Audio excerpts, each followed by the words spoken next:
love our setup though. As much as we talk about like, bro, people actually like talk about it. They're like, I love how you're like comfy in your room, like you're just talking like as if you're just talking to the girls, and that's how I feel. I think it's good. Yeah, It's a good setup. I don't enjoy really it. want to be anywhere else right now. This is nice. She'll be sleeping here later.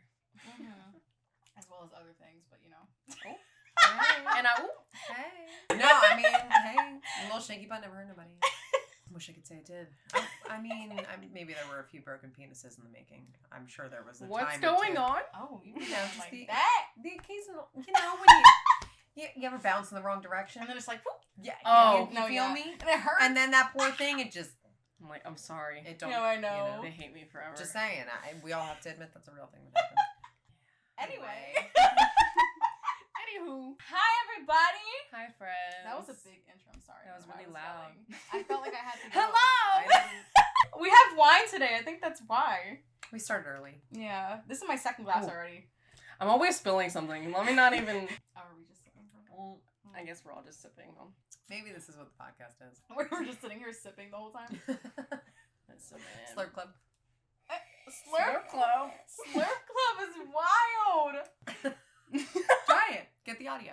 I'm All right, crying. everybody get real close. Go ahead. One at a time. Mm.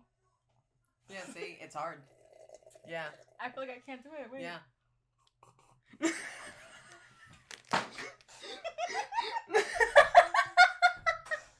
Found it. What are you talking about? He interrupted our slurping. Anyway. Right, the slurp club. Back to where we were. We didn't get our Okay. proper slurps in. First we go from popping and locking. Now we're And slurping. queefing to slurping. Alrighty then. Oh. So, Alrighty then. Listen, we did not become MILFs by being virgins. hi everyone. We are. What am I saying? I don't know. Cut that part out. Try again. Oh my god. What is wrong with us? This is my podcast now. Hi. Hi guys. Well, Hello. I mean, since you're doing it, you I might as don't well know. introduce yourself. I actually don't know who I am. Okay. Alright, guys. Hi, I'm Johnny. And I'm Rach. And this is Molly. I don't know why I thought we were gonna say it together. I thought we were gonna say it today. We have a guest or something. She said, and this is Molly. And today we have a special guest. Hi, I'm Molly. Let's get it. Our second guest ever. Yes, our second guest ever. I'll take it. Who was first? Keenan? Yes, he Keenan was I'll take that. first. I'll take that. All right. Our first mother. Yeah, I'll guest. take that. Yes, Yes. Take she's that a title. mother. She's I'll take that she's a title. mother. I will take that title. Thank you. Thanks in the chat. Well, here you are with us. Yeah, Yes. I knew. We're so happy to have I'm you. so excited. Yeah. If I don't have eyes, I can barely see. Wait, so do you want to like just give us like a little introduction? Sure. Like, Yep. you know. I forgot that I had to talk. Not that I wasn't just a prop. You can cut that Sat out. here- just sat here the whole time with us, just like sipping your drink while we talk. It's not in your head. Yeah. You're like, you're right. The Princess Diana, nod and wave. Right. No, so I'm Molly. I am the mother of 2 children. I have Lily Rose, who is 2, and I have Joshua Jr., and he is 1. So I am definitely fresh in the postpartum journey of the motherhood phase of life, I guess. You know, don't underappreciate anybody that says that it doesn't take 3 years. It does. Definitely at minimum. On that. Yep. Minimum. Snaps. Yeah. Yes. 2 under 2 with this girl. Oh yeah, they are 14 months apart to the day. Yes. Definitely was crazy. Did not see it coming at all. This was not what I predicted. Was not what I predicted. No. But here you are, and you're doing the thing. Doing the thing. It's definitely, it's something different that I did not think was going to be, you know, what you don't think is that it's not the kids. Everybody's like, oh my God, it's just so overwhelming. It's the kids. It's not. Actually, the routine with the kids and their needs is quite easy. It's everything else. Like, I feel like for me, it's like the world, and it's the relationships, and it's the friendships, and it's the bills, and it's the getting to work too. Like, if my job was just to stay home all the time, and like I could also go to the store and like grocery shop and like do all of that without having a limit and just do life, well, yeah, limitless. Parenthood, easy. Like, oh yeah, I Bingo. these kids out Green light. 24/7. Everybody do it. Right, Everybody should be a right. parent if it's free. Yeah, that makes a lot of sense. If honestly. it's free, That would- everybody should be a parent. That would fix a lot of people's problems. It really would. I'm telling you, it's society that ruins parenthood. It's not parents that ruin parenthood all the time. That, you know, that's not an everywhere staple. There's some, you know, questionable things that could happen, of course. But, I mean, on the grand scheme, most parents that, like, enjoy their kids, which is most of us, I really hope, the kids aren't the problem. If I'm wrong, correct me. But I just feel like it's the whole balance of why do I need to work too when they're my work, they're my job. Right. This is my job. Right. But then, you have to sustain life. I mean, there's more to it. So it's just not, it's not just let me sit here all day and think that that's enough. You also need food. You need clothes. Right. You need fun things. You need special toys. Yeah. But then you also need to teach them the value. So how crazy is your job that it literally doesn't end ever? Yeah. Not for a minute. Very true. And I'm not in the depths. I mean, we got to think Callie's what, 3? She'll be 3 next month. So Callie's not yet like school age, but nearing preschool. We have Romeo like school age. Like this is somebody interacting in society. Yeah. Literally. But he's in there. But to your maternal brain and to you, to Johnny, he was born yesterday. No, literally. Like you can't even sometimes remember the fact that all those years are gone because what do you mean? He was on my chest for the first time 12 hours ago. What are you talking about? Yeah. What do you mean? And then you carry him and you realize that he's down to your knees and you're like, well, where's my beautiful little tiny, baby and this handsome man just appeared. Who are you? Oh, yeah, no, he's big as shit, though. Like, who are you? Like a man. I was just thinking about that with Callie today. Huge. I had her up on my lap. She was facing me. I put my hands under her head, and I was just looking at her face, and I was, like, imagining her as a newborn. And I was like, this is weird. Like, you're this big. But to me, that's just, it's dumbfounding because, like, 380 days ago, my son was on my chest for the first time. That's 380 days. That's quick math. I mean, like, that's just, nobody should be allowed to say that. That 380 days have already passed, and my son can walk, and he's about to be off formula. This is his last can of formula, his last bottle. He's about to have his last bottle. Oh, baby. Like, that ruins me because it was not more than 2 days ago that he had his first bath. It just wasn't in my brain. Like, all of that time that you spend trying to find yourself and trying to find your norm and trying to find the routine. Yeah. Well, that was all time that you just missed. And what? You have to. Yeah. You it's like have that timeline to. became like just all the same. Bro, like, it's literally. Because it's survival. Yeah. It's where is me feeling like a human being versus being just a mom. And being just a mom, I mean, you would be tattered and not enjoying it and starved and deprived. And then the guilt that comes with your first shower, your first 7 showers, your first 47 showers. I feel like I still haven't not felt guilty for a shower.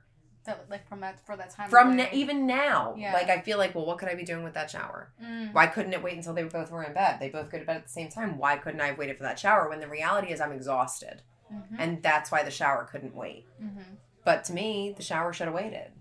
And so your brain does the thing where, to me, the shower shouldn't have waited, but it also should have waited. So where are you battling yourself in your own motherhood, which is all the time?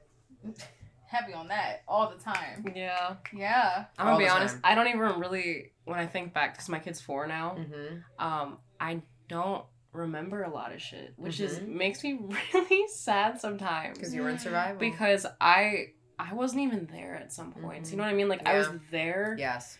But I was not there. Yes.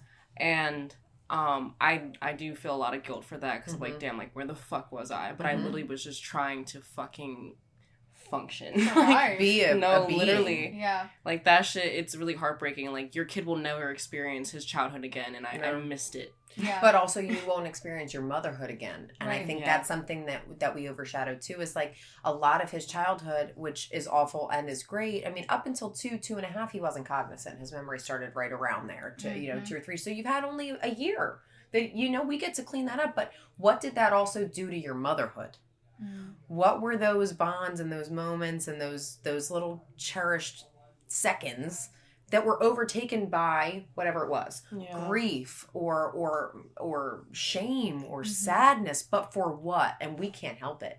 It's like it's embodied in women, in what we do. It's part of the job of motherhood, and you didn't sign on for it because there wasn't a contract where you broke it down and they said this was going to be the cost. Was the whole cost of being a mother is everything you knew before she existed. Yeah. You're not ever going to recognize her again. Nobody said that. Nobody signed on the dotted line for saying that you were not going to recognize yourself for who knows how long. Right.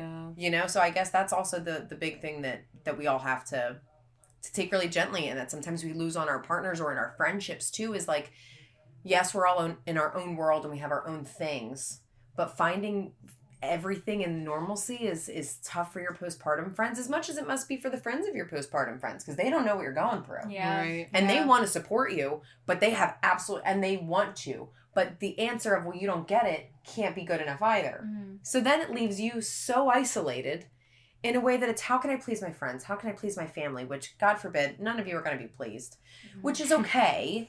And all of you want to support me because you love me, but you don't understand the support. It's just such an odd space to be woman, to be mother, to be being.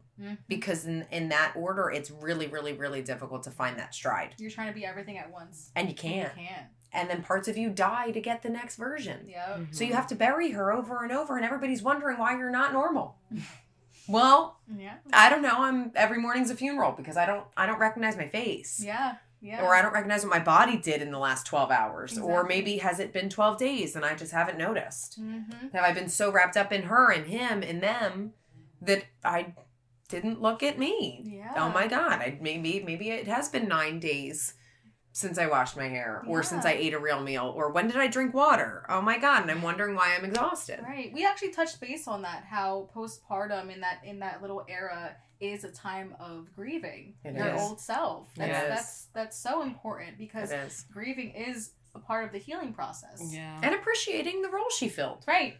Like, there were roles that she was able to fill that I think we also as moms, and you know, you can correct me if you're wrong, but you know, that I feel like I tried to step back into, but they did not serve me anymore. Mm-hmm. Like, I wanted to step into things that I came from, like, oh, this was my normal, I was here all the time, but then I was on the edge of a panic attack because that doesn't serve me anymore. Mm-hmm. You know, being in the edgy dive bar all the time doesn't serve me like that anymore. Being at the party until 4 a.m, 5 a.m, it doesn't serve me at times, but at times there are parts of myself that can rock out and that can do that because there was a different day. Maybe that day I had been with my kids for 4 days with absolutely no support, and that's why. But for a normal mindset of Molly, like, working a 9 to 5 or whatever my day looked like, no, at 6 o'clock my first thought wasn't to go back to the dive bar the way that it was when I would clock out of my job. So if I were to try to step into the old roles that I filled, I don't fit. So with a lot of my friendships, I don't fit. A lot of my personal relationships, I don't fit anymore. So a part of that is grieving that space that I held as well. Is like, certain people are not going to rock with me because they're not in the phase of my life that I'm in. And that's also okay, because they are where they are, and you can't hustle people or bully them out of where they are. But then you see the friends that didn't have kids that show up all the time. And that's how you know this isn't just a parenthood journey. And that's when you see, like, the friendships. It's not like you earned your spot in my friend group, but those were the friends that were mature enough to say, my friends started a family. I want to be a part of that instead of choose my young life. Right. I would love to see your child grow up, and I would love to be there as an auntie and an uncle, or whatever that phase would be. So I guess that it forms a lot of change for people. You see where you fit, where you don't, who fits, who doesn't. And it doesn't need to be a bad thing, but I think that a lot of conflict happens during that period unintentionally, because some people feel that distance, or they feel left out, or they feel like they're not invited to certain things, or but really, I mean, sometimes they don't coincide anymore, you know, and it's not fair to ask you to try to come somewhere if I know that you're just going to be, you know, stoned and hungover at 3 p.m. Maybe you shouldn't come, you know, like, I don't know. And that's not against you. It's just, it's a kid's party. No, yeah. I mean, it's, you know, sometimes that life just isn't for everybody. And I feel like it's just kind of like something that you're like, okay, like, that can be understandable, but also it's like, did you check on me today? You know? It's the when and where. It's, you know, it's like that kind of thing. Yeah, you know? definitely the when and where. Yeah. Or, it's all based on that, I think. Definitely. But I still think I mean, I don't know. It's safe to say that, like, everything you said just, like, tells that motherhood is a complete, like, journey. Like, there's so many layers to it. There are literally so never many ending, layers. I feel like. Yeah. Like, every time you feel like you're at the bottom of the list, it just keeps getting more longer points. and longer. And it's awful because then and I think the worst part for me is, like, you have the partner that you totally see the point. Like, I see the point. I see how it's frustrating that you don't know me, and you don't know why I'm responding like that, and you don't know my rage, or you don't know my anxiety, you don't know my sadness, you don't know how to handle me, you don't know how to deal with me, you're not understanding where this person went. Totally understandable. I can absolutely empathize with how frustrating that must be. The issue that I feel like I have is the lack of empathy from the other partner in the lack of knowledge of myself. If you think you don't know me, do you think that I know me? Right. If you are confused as to why I'm reacting this way, I'm wondering why you think that I think this is normal. Right. Because it's so far from normal for me. So, when for me, my vulnerable spot is that I experienced postpartum rage in something that I did not think that I would experience that stemmed from anxiety. And like, you can only say like, this is what I need and this is what I need and this is what I need in your friendships and your personal relationships and whatever. And like not be watered in that way for so long before your boundaries like had enough. You're like, I set the boundary. I said, this is what I needed. I've said it this times. And now I'm angry. Now the rage is coming through because now I'm wondering why you can see me at such a low and that's cool. Right. Because I'm telling you, I'm transparent. You're like, I'm reaching out for help. Like, I'm telling you, I'm low. Right. I either need the kids off my list for the night, Right. or maybe it's I need some special time that is just for me, or maybe I just need you to, rub my feet or like rub my back or something like that. Yeah. And if you make something like that an argument, or you make something like that feel like you need to earn it, when your body was just sacrificed, your mental was sacrificed, your whole human being as a whole was just sacrificed, I can't have sympathy for that. I can't at this point. Like I had sympathy, I guess, after I had Lily because it was a new realm for learning what motherhood and having children was going to be like. Yeah. But after 2, I was like, no, I'm not going to do it twice. You're like, come on now. From anybody, from your friendships too. I mean, like if friends promise to show up somewhere and they don't show up, what are you going to do? I mean, like, you have to show up if you say you're going to be there. And then you got, like, the people that, are honest. And it's fine. And, listen, I missed it. Life is a whirlwind. Hey, I love you. That is not a problem. But then it's the people that do it for, like, the clout. Where they use your kids for clout. I've had that already, too. Like, the couple friends use your kids for clout. No, that little bit of, oh, look at, you feel me? Like, I just kind of find that odd. No, but you're making some extremely valid points in everything you're saying. Sometimes I just rant. No, I love that. Keep going. We made the mistake of smashing the first bottle of wine before we started the camera. That's really what I also think it is. I'm over here trying to look at you and you're like turning into 3 people. Bro, I'm like trying to follow her eyes. I'm like, yo, can we just talk about how fast time is moving? It makes me hyperventilating. Bro, sometimes. I get I'm anxious like, as fuck. Where did 2024 even go? I need a Xanax. Because I literally just remember it being January. I just celebrated Callie's birthday. Yes. Literally, that's how it feels. And now all of a sudden, it's December. Well, I don't know what the fuck happened this year. It's not. Oh, now it's January. It's 2025. Yeah. Anywho, year went by crazy. I'm not okay. Isn't that crazy? No. This will be coming out. I'm not good. In like a month. Yeah. That's not okay. Yeah. 2025. And we're only getting more sexy and more bad. More milfy. I'll get my ass back. Listen. There's so much time. Here's the plump asses in the 2020. I need more drink. Right next to you. Blue This Mountain shit smacks. Smacks. Let's cheers again for the. Do we cheers at all? How you missed that? Oh! It's due this time. It's probably gonna be mean a little bit. Oh, I got a little bit on the bed. You're fine. No, I'm so sad. me Mainly last on time. me. All right, let's cheers before we get into this next part. Cheers! Hey. Yes. All right, where are we diving into? All right, so Molly has a very interesting couple stories. Couple, I guess. Stories. I do. So I guess that starts with Lily. Let's just dive right in. Go ahead. Me too. Oh, we're waiting for a second. Our little fiend break. Like, why is that so good? So good. I'm so happy I grabbed that one. Also sponsor us. Right. All right, what's the brand? What's the brand? Oh, I'm finding it. Honestly, like, if you're trying to sponsor us, we will use and show whatever you want. Stacy's Pita Thins. Yes. And Taste of Inspirations hummus. Sponsor us. That pineapple jalapeno. So fucking good. Smacks. Not sponsored, but it can be. It can Lock the fuck in. But no free sponsors for now. Right. We're going to blur that out and we're going to privately email them. So, let's get into it. Let's get it. We're getting into your first birth story, right? Yes. Let's start it from time of. What's happening? All right, so here we are. I guess we are in now. We're in 2022 for this story. In this, we are in November, and I am due November 11th. Or so we're not in November yet. We're in October. I'm sorry. I'm due November 11th. So originally, I'm thinking, according to my birth plan, that I'm gonna have this awesome natural birth at 11/11 on my due date, which was just so prime for me. I was so excited and I was so ecstatic, and I was actually due the same day as my cousin. Oh, really? So we were actually due the exact same day, but she was going to be induced because this was her third baby. So I was like, all right, I'm over the moon. This is great. Now I'm in October, and on the 4th, I'm feeling totally fine, and I go to bed.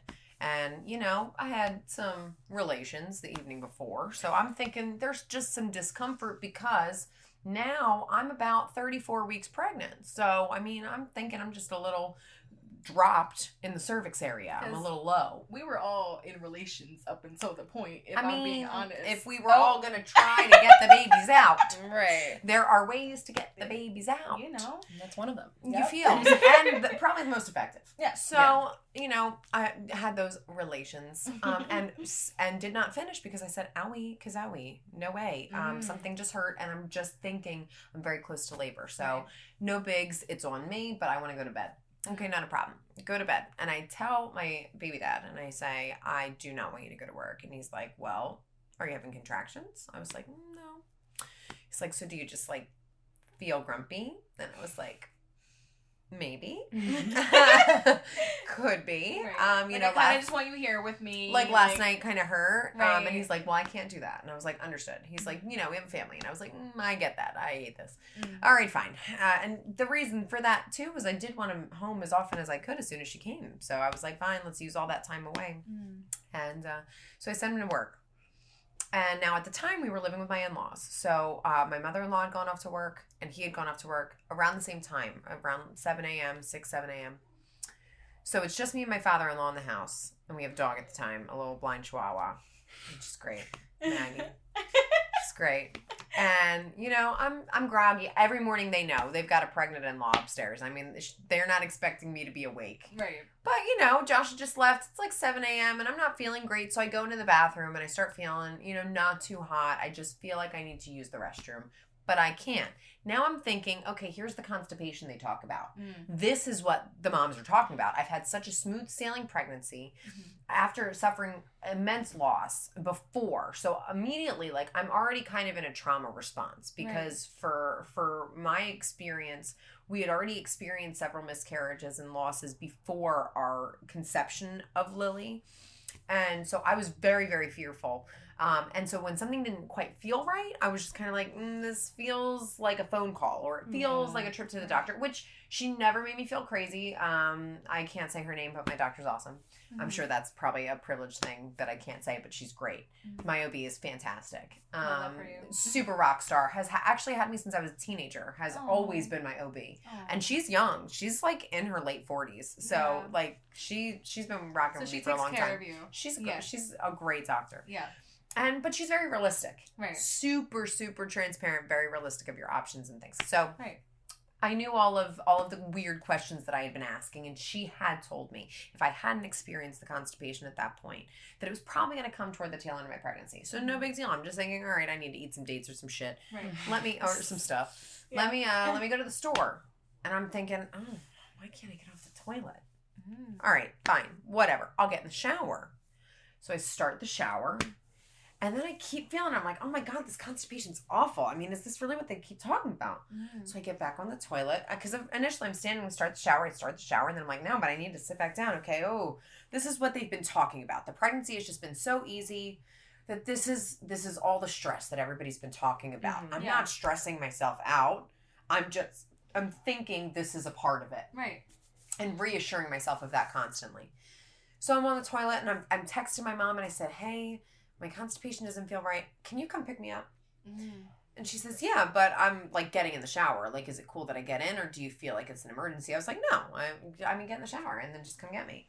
Now, she lived about half an hour away at the time. So I'm, it's 7 a.m., 7:15. I have the shower going and I'm sitting there and I'm like, I'm just so uncomfortable. I cannot convince myself that this is not constipation for at least 40 minutes. At least. Because it felt like true constipation. It truly did. Okay. Like, I felt it. I felt that I was using the bathroom, but I wasn't. Like nothing was there. It wasn't coming out. And Right. I had never really experienced something like that, but I just thought it's extreme. It's just a crazy case. And this, I've seen other people complain. Yeah, so yeah, I yeah. can't be, I'm not the only one. Yeah. And that's when I realized that 40 minutes turned into an hour. And then at this point, it's starting to hurt. But I know that my mom's on the way. And I know that it's been an hour. So I know that any minute she's showing up. So now it's 8 o'clock. It's 8 a.m. And I'm like, and now we have like, the shower's across from me. So when I'm on the toilet, I'm looking at the shower. And then here I have this little tiny toilet rack, whatever it is, that you put the towels on. A towel rack. That's it. Not the toilet. I was like, for the toilet paper? The wine. Sponsor me. We have free sponsors. So I'm on there and I have the toilet rack there and I'm gripping the toilet. I said it again. I'm gripping the towel rack because there's a towel hanging and I'm gripping it and I'm like, oh my God, why does this hurt? Oh my God. Now, mind you, because this is first thing in the morning and because I had just had relations, I am butt ass fucking naked. I have no underwear on. I have nothing. I don't have a sports bra. I have nothing. I am butt naked. Sitting on that toilet. I had shut the door and I had locked it. So I'm sitting there and at this point I have my legs up on the toilet. And I'm still not thinking that I'm having her. Oh my goodness. I'm still thinking I need to shit. And I'm like, I don't get it. And I'm looking at myself. I feel like I'm like outside of my body looking at myself. I'm like, I don't get it. Wait, so you're literally like, I swear. With your belly and everything? I wasn't that big. Oh, okay. I don't know if you remember. No, I remember you were with you Lily. were like me almost. Like with kind Lily, you couldn't tell, and you couldn't tell with Callie at all. I know. I did not look pregnant. Yeah. So much so that I swore that like after that day, I was going to be so huge that I ate my words about how good I looked. So the last thing on my mind was that she was about to be born. So I'm up on the toilet like this. I'm gripping the towel rack. I have it in my mouth. I'm pulling my hair out with my left, and I'm not even looking at myself. I'm not even coming to terms with the fact that I'm in like my primal instinct right now. Right. I'm in like my most bare state and like I'm looking at myself now like a freak. Yeah. Like, and I'm like pulling my hair out and I'm like, no. No. Something's no. Right. So that's when it clicks. It's like 8:10 to 8:12 that it clicks. And I'm like, oh no. She's coming out. Right. She's coming out of my body. But why am I not feeling contractions? So now I'm scared. Now I go into full panic mode because now I think something's wrong. So I'm wondering where my mom is. It's been an hour. And I screamed because at this point, not only did the fear just settle in, but then my last push that I thought I was going to be releasing myself, her head starts to come out. Oh my God. And I, blood-curdling screamed. And my father-in-law, who is not a very fast man by any means, has bad knees. Very bad knees. I seen him. Ran up 3 flights of stairs. He ran up 3 flights? Ran. Oh, Lord. And I mean ran. Terrified out of his mind. With bad knee. I know that I must have cracked his knees that day. He must have needed double cortisol shots or some shit. Right? I don't even know what they put in there. And I'm so sorry. Yeah, you're right. But he bolted. And the door, I locked it. And he got in? And I said, Dad, I'm naked. He's like, I don't care. Open the door. And I'm like, fuck. So, and that's when I pushed one more time and I screamed and she was out to her ears. So I grabbed her with my left hand and I grabbed the door with my right and I swung it open. I said, she's coming right now. And he's like, I'm starting the truck. Get your ass downstairs. Oh my God. And he runs downstairs. He grabs his keys. He gets the truck going. He starts it because he has like a little push to start. He pushes, starts. And then he's like, waiting for me at the end of the hall. So all I know is to grab the nearest thing, which is my mom's flannel from 98. Okay? I've got my mother's flannel, which of course, I mean, like, I think that made it all the more special, whatever. Right. And I throw this thing on. It's unbuttoned. I'm butt-ass naked. This poor man was in fight or flight. He's in fight or flight, not knowing what to do. He's panicked. He's terrified. But he's trying to stay calm because he knows if he freaks me the fuck out, then all of us are going downhill. Right. So I'm like, okay, I'm trying to think strategically and I can't. And I'm like, all right. You're going to breathe and you're going to get to the end of the hallway. So I get to the end of the hallway. Then I start to go down the stairs. I'm like, you hold her head in. And as long as she's in there, she's fine. So that's you're walking. I'm walking. I'm fully walking. I'm like wide walking. Oh my God. And I'm going, and I'm trying to run. I'm trying to like hubble down these stairs really quick. And he's like, Molly, you got to go. I said, you got to let me take my time. Yeah. Because if I rush here, she's going to come out. Because what I realized was that she was still in the amniotic fluid. That was my question. She was. Oh so my water did not break at all. Wow. So my fight or flight said, you keep her in. Because if she's in the amniotic fluid, she's not being born. Right. Yeah. She's still safe. So if I can get her to the ER in the fluid, they can just break my water and she's out. You're so smart for that. I didn't, but I was scared. Right. I think the fear kicked in. I'm not smart, but something in me. It was like your instinct. It wasn't me because I know that it wasn't me. And maybe it's the spiritual part of me could say that it's my ancestors saying, this is what's happening. You keep her inside because that's what's keeping her safe. She's inside fluid. Right. It could be the trauma of my firstborn. I mean, my firstborn, when you don't hear a cry, you think to keep them in because in is safe, out is danger. So I think that your brain comes up with these little scenarios or these little triggers.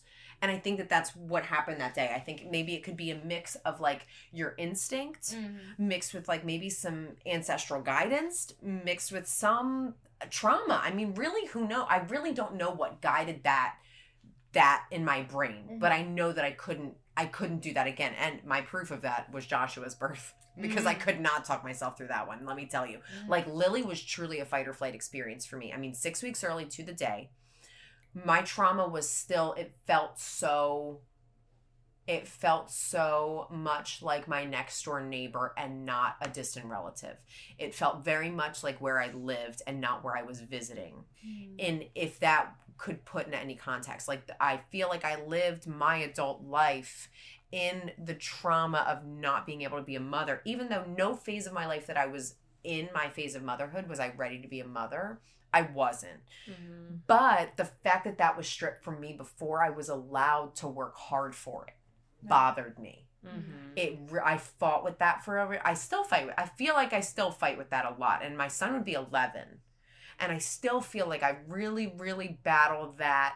Why didn't I get the opportunity or like the shot to do what I was supposed to do? Because that's what I was supposed to do. And then you had that battle of why can't you do what women are supposed to do?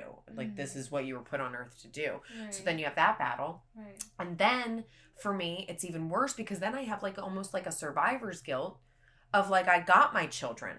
I got 2 beautiful, healthy babies, and I still see friends very heavily struggling with infertility. So to say, to wait and it'll come is selfish because I was also the woman that didn't believe in that phrase. So don't say it to me.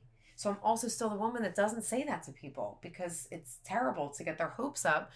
But also, if I hadn't gotten my hopes up, and if I hadn't believed that Lily was going to be born and be strong, then maybe she would not have been born. So you have that too. Like, where do you learn how to be a supportive friend to others who are struggling or going through an infertility journey as well because you just came out of one? Right. And just because you're out of an infertility journey doesn't mean that you're out of a danger zone. I mean, we as parents know that your children are never out of harm's way. They're never. Not if they're 40, if they're 70. I mean, that thought doesn't leave my mind. They're never out of harm's way. They're I know. Just not. For you, now that he's at school, bro, I can't imagine. I'm whenever not ready. I see any of the shit that be going on in the news and stuff, I literally I hate.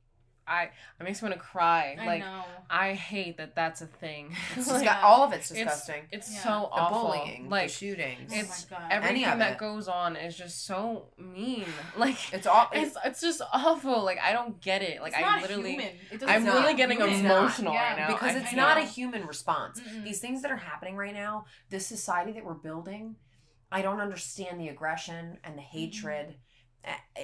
It's something that you can't fathom, and especially as a mother, because there's something in you and it's so instinctual to protect, and you don't see it. You don't understand what's the purpose of war.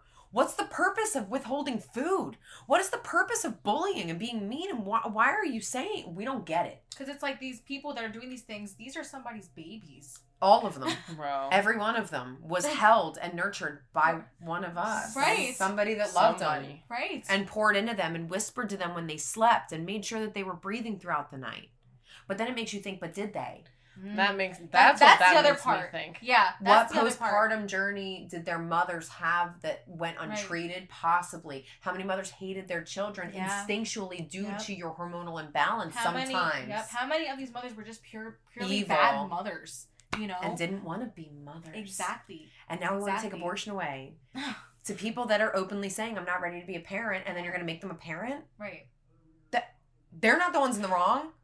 They're saying, I'm not ready. Right. This isn't something I can do. Right. And that's somebody I'm somebody that struggled to get and continue to be pregnant. And still, abortion should always be on the fucking table. Yep. Always. And there shouldn't be a proof. There shouldn't be an if. There shouldn't be a law. There shouldn't be a, give me this, give me a time, give me a signature. That is my body. Nobody else's signature should be on it, but my signature. And this was my choice. And if you want to make me wait 48 hours, that's something that maybe I could understand. Right. That's the one law that I kind of understood was, think about it. Yeah. Kind of like a tattoo. Yeah. Like how they don't make you, if you show up intoxicated to a tattoo shop, they make you wait 24 hours to go back and say that you really wanted that tattoo. Cool. Maybe that's something. But to try to put a legislation on someone's autonomy, I dare you to do it to a man. Do it. Go ahead. Bro. Do it. Watch the entire country go into an uproar and burn itself to the ground. Mandatory vasectomies. They're reversible. You can choose when to be a father. You can choose anytime you want. I think from my experience of talking to a man about a vasectomy, for some reason they feel less manly. Which I think is crazy because did us having children make us less womanly? Right. Right. Or C-sections? Does that make them less of a woman because they got C-sections done? I think that's a big thing. It's huge. From having a conversation with a man about it. Huge. And it's so funny that you say that because Planned Parenthood... No, really. I'm not even lying. No, and that's real. Yeah. Planned Parenthood actually just offered free vasectomies for some kind... They were doing some kind of project to help Roe v. Wade, and they were offering free vasectomies to men. And they were interviewing people outside, and they said, why did you get a vasectomy today? And they were saying, because this is my duty to be a safe partner. Some of them were very honest. I don't want to be... to those men, honestly.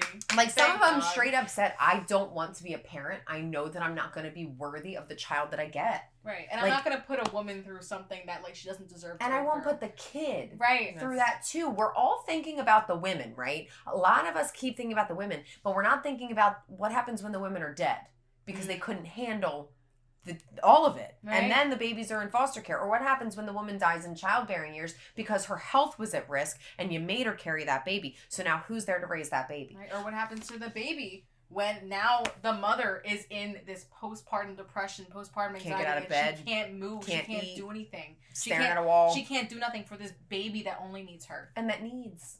Yeah. Because that's the thing is that children are a job. Mm-hmm. They are not just, that's what you're supposed to do. That's not true. And they are something that you should be ready for if you can. And you should try to prepare for, which you can't. But you should try. The thing is, that's what I believe distinguishes good parents from bad ones is the ones that try. And the ones that will also admit when they weren't the best. Yeah. We're not. Mm-hmm. None of us are perfect parents ever. And you're going to mess up and that's okay. And you owe only your child that apology that I'm sorry that I messed up. I'm learning too. It's my first time. It's your first time. And I think you owe it to yourself. You do. You absolutely do. Literally. It's like, why I'm going to sit here and shame myself for something I did? No, I also... Then you get worse. Right. Exactly.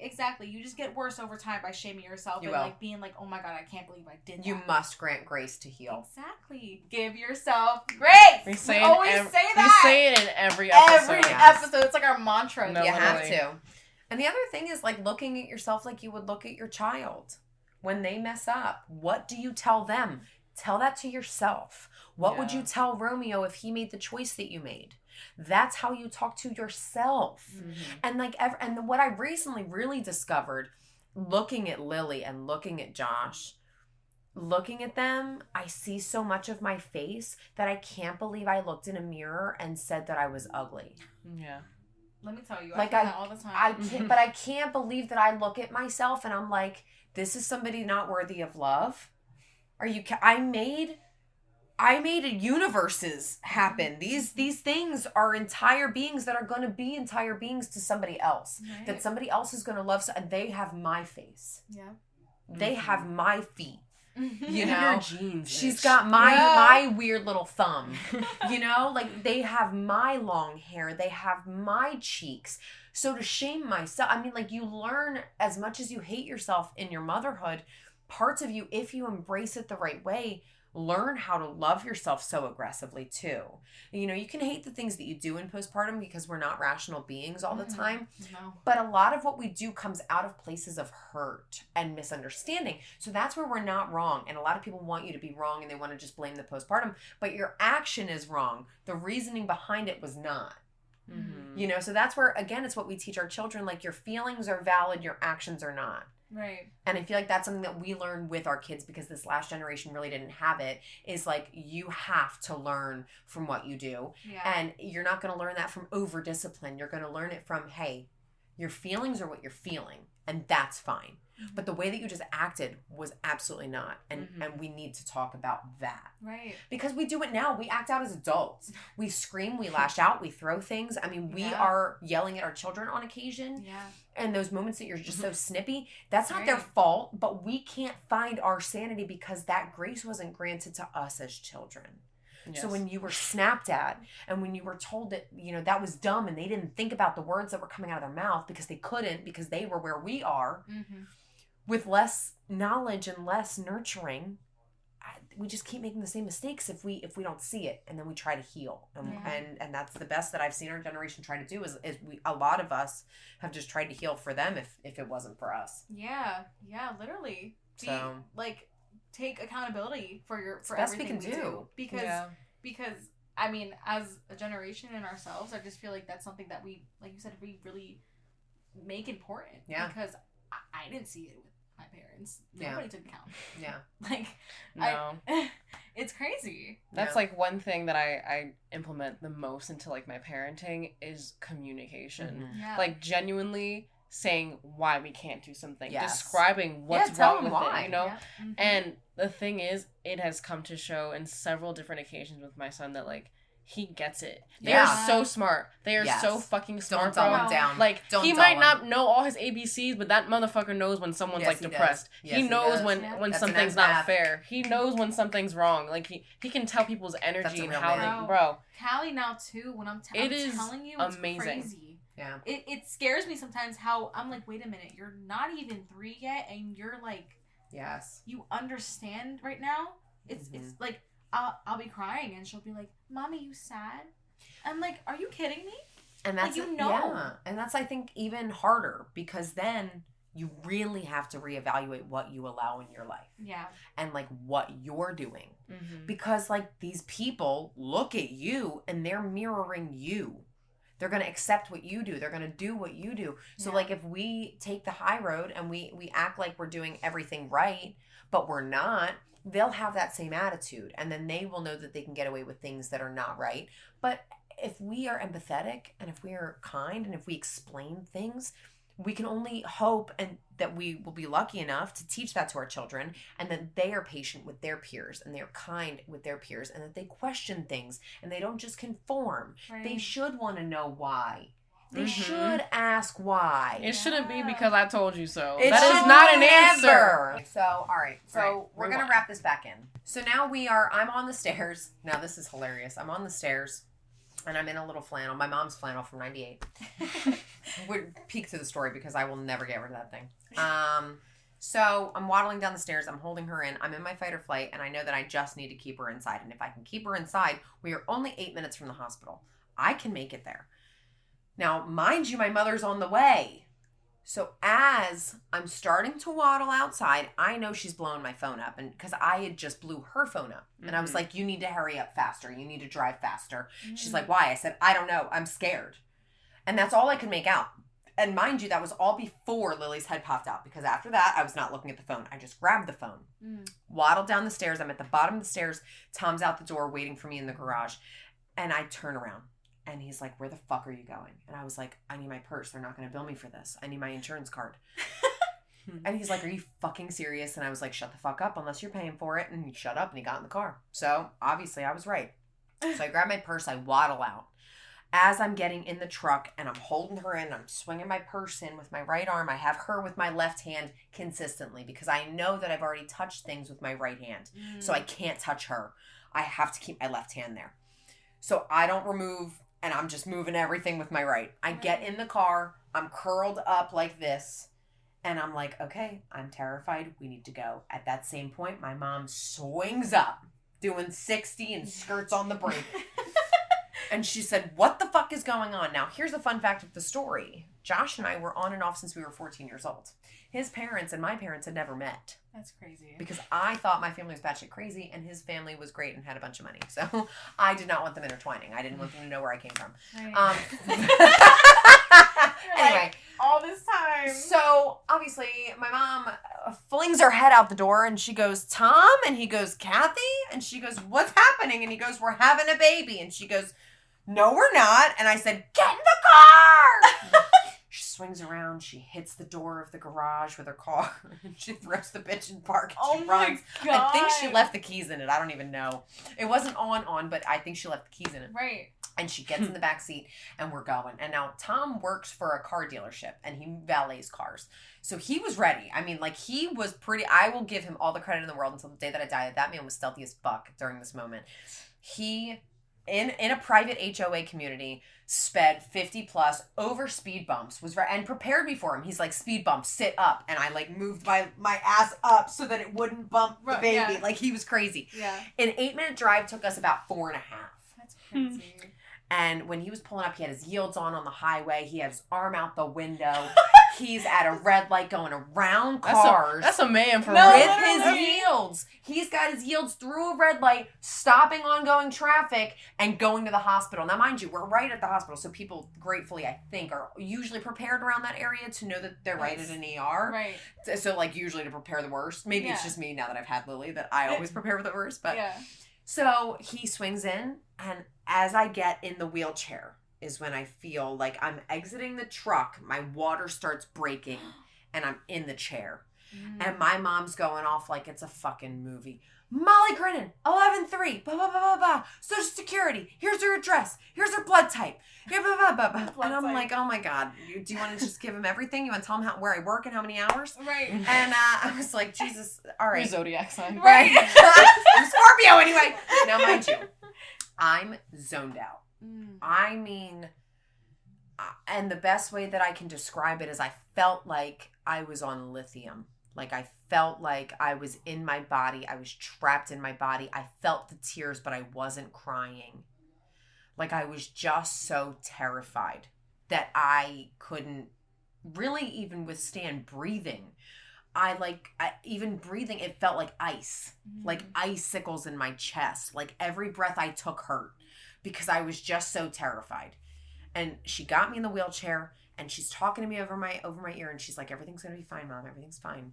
And she wheels me into the emergency room and this little tiny Asian doctor comes out, Dr. Ye, and she looks at me and she's like, when is your birthday? And I was like, da da da da. And she's like, and I was like, okay, what are we doing? And she's like, I'm not afraid, so you can't be afraid. I'm trying to make you not afraid. I said, so are these not necessary questions? Because I'm done answering.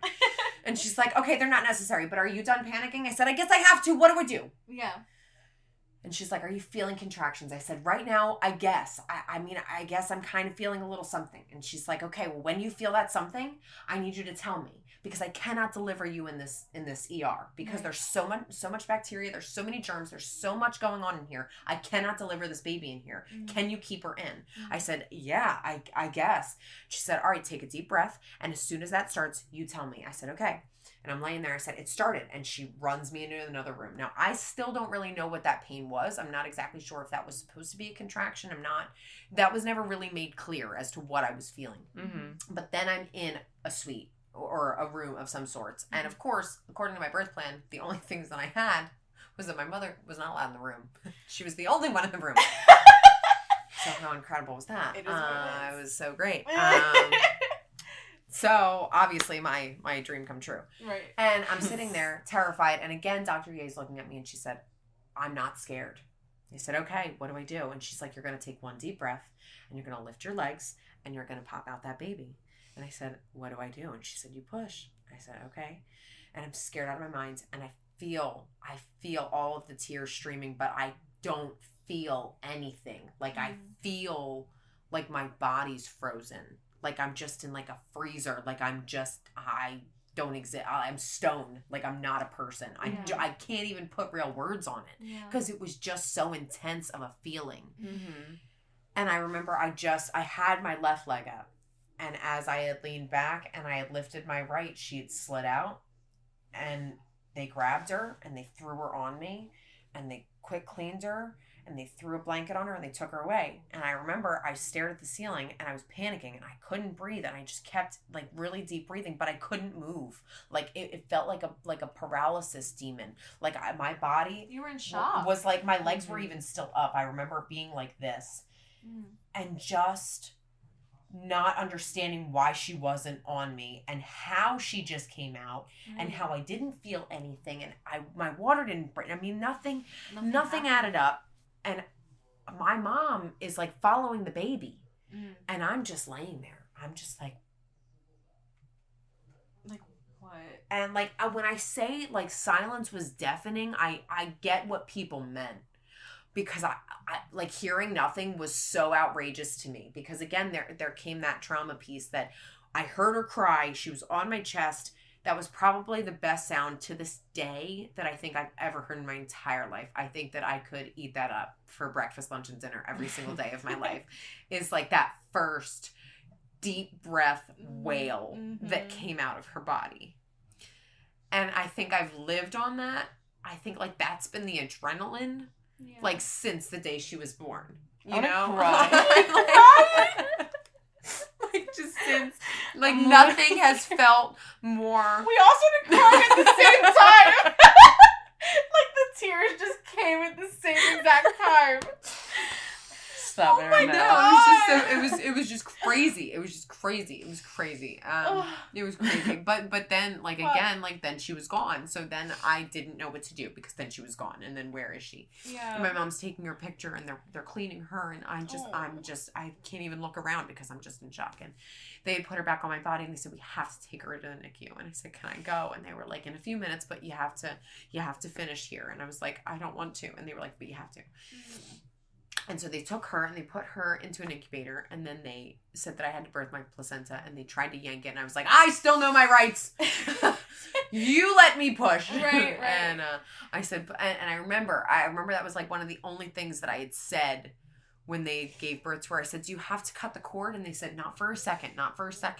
And they left her on me and it was like a split second, but they had to get her to the NICU. And it broke my heart that they couldn't leave her hooked up a little bit longer, but they couldn't. And then I had to birth my placenta and I had planned on taking it home because I was going to turn it into capsules. Right. But what we found out, it's still alleged, is that the reason that my water didn't break and the reason that I wasn't going through labor and the reason there were no contractions was because I didn't give birth to Lily. She was being evicted by my placenta because my placenta had an infection. So the placenta is behind the baby in your belly. And so when the placenta is infected, your body knows to extract it. It says, get it out because you're trying to heal yourself. Your body's an incredible tool. And so she's trying to heal herself and push it out, but the baby's in the way. So she got pushed. Right. So I pushed out the placenta. They said I could not have it because they wanted to do a little bit of research on it. I never really got any feedback from that, so that sucked. But then there was that. So that was my Lily story. She was then in the NICU for 6 weeks preceding that.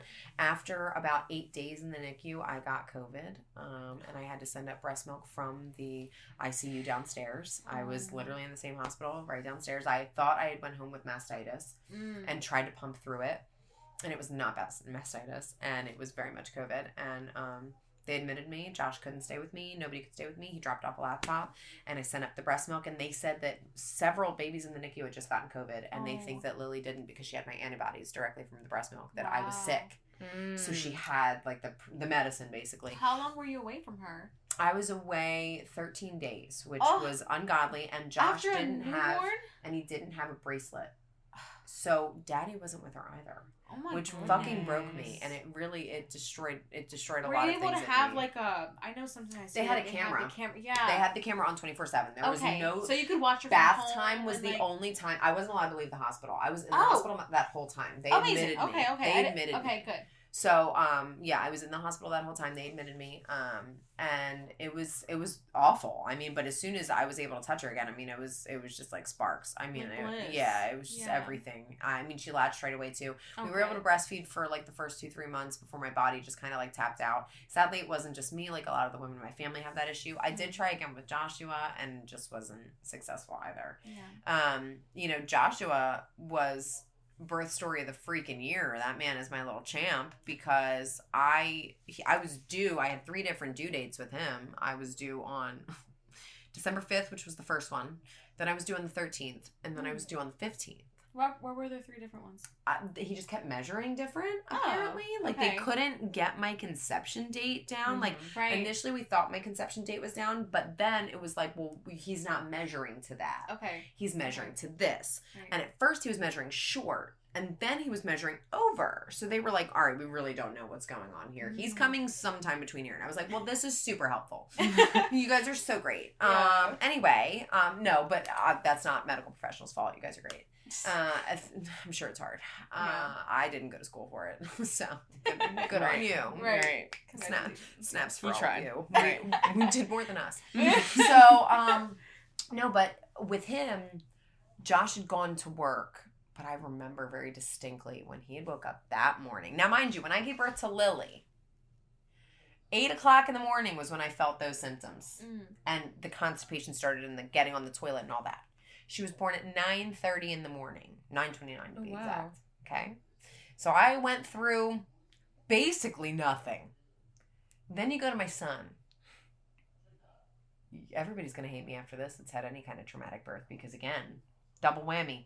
He saved me the trauma. I can't understand it. I don't know what I did to be this blessed.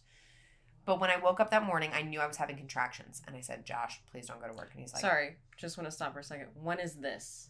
This is December 5th. Of what year? 2023. Okay. This is the next year. This is over a year later. This is exactly 14 months to the day. Wow. Of Lily's delivery. Okay. So Lily is now 14 months old, and this morning that I wake up, my plan is to make her a pancake in the shape of 14. The pancake. It didn't happen. Reason being, I had her little brother. So right. I ended up waking up that morning, and I told Josh, I was like, I don't want you to go to work. And he's like, you could be in labor all day. And I was like, you're so right. Why don't you go? Now, at this point, we moved, and he was now only 7 minutes away. Mm-hmm. Now, mind you, before, obviously, he didn't make it for Lily. He made it like 12 minutes later. Wow. His dad had called his job, and he wasn't able to make it. It was just a little too far. With Joshua, he was only 8 minutes away up the street, and I called him, and I said, listen, my contractions are like 1.5 minutes apart. It's time to go. He's like, okay. His boss sends him home. He gets me. We are now, though... This is like, he just gets to work, so this is 7 a.m. So by the time he gets home at 7:15, my mom's there because, of course, I called her, and at the time we were living in the same area. So she comes in just to make sure that I didn't have the baby on the floor by myself, and that somebody was there for Lily. So I called her. I said, can you get Lily? She came over. Lily was still asleep. My little angel. Still sleeping. And she comes over, and she's like, I'm just going to sit here. You got to stay calm. And I was like, I'm screaming. I'm like, I can't fucking stay calm. I'm having a baby. Right. And Josh gets back, and we're in the car at 7:15. Well, 7:15 is the same time that all the buses are coming. So everybody's going to school. We're behind not 1, not 2, not 3. 8 buses. Okay. You're behind every fucking bus in the tri-state area. Going down one major road to the hospital. Of course. Now, mind you, because we moved, we're also 40 minutes from that hospital. Oh my So now I'm in agony. Now I'm in agony because I know and I feel it. The night before I missed this part, we were in triage. The night before, because the night before I said, I know I'm dilated. They checked me. They said, you're right. I said, great, how far? So why aren't you talking? And this is true. This isn't even a joke. This was the nurse I had. She literally was itching her head and avoiding eye contact. I said, how far? And I'm excited. I'm like, oh my God, how far am I? Yeah. 2 centimeters. You're like, gee, I know you don't want to I said, so you're going to keep me? You're like, well, sorry to tell you. She said, I'm definitely gotta not. Send you home. Yeah. I listened to the baby for the last 40 minutes. I am not keeping you here. He's fine. And I said, okay. So we went home. Yeah. And I went to bed and everything was fine. And I wake up the next morning and I'm like, no, this baby's coming. Mm-hmm. Now, what was my only rule about December 5th? Is that it's also my baby sister's birthday. Oh my goodness. Not only was it her birthday. Do you know which birthday? What? 21st? 16? Bingo. Her sweet 16. Oh my goodness. Oh. She had to share her sweet 16 with her nephew. She still hates me. Anyway, so, and I remember my beautiful sappy baby sister. She is such a ball of light. She is. She's so cute. I remember these sweet little tears in her eyes. Oh. She's so sensitive. She's so sweet. I hope nothing ever takes that from her. She looks me doe-eyed. Can you please try not to have him on my birthday? I said, I'll really try. I let you down, G. Right. I'm so sorry. So there I am. We're in the car behind all of these buses. And we finally pull up. I'm shoeless. I run in. I'm shoeless. Something's always missing. Right. You're naked. Thought he was naked last time. Right. Now she's barefoot. Something's gotta be missing. Well, my feet were so swollen anyway. Right. So, who needs shoes? So I'm waddling in there. I'm like, my son's coming. And these doctors, I shit you not, they're fucking with me. Oh they were like, no, he's not. No, he's not. Molly, you're only 8 centimeters. Goodbye. Now, mind you, they're telling me this on my way. They just take me out of triage to put me in a room. And I told them in triage, I said, this boy is coming right now. And they said, no, he's not. Molly. Doctors always do that. I've heard so many stories where they try to manipulate you and be they do. They're not. They do. Not coming. They gaslight you. It's a lie. Your degree means nothing to my body. How do you know if my baby's coming? How do you? I know. Are you in there? Right? Is this yours? Are you in my cooch? How would they know? How would they know? Didn't you ask me for my pain level? Right, like 1 to 10. Bitch don't even know. Right.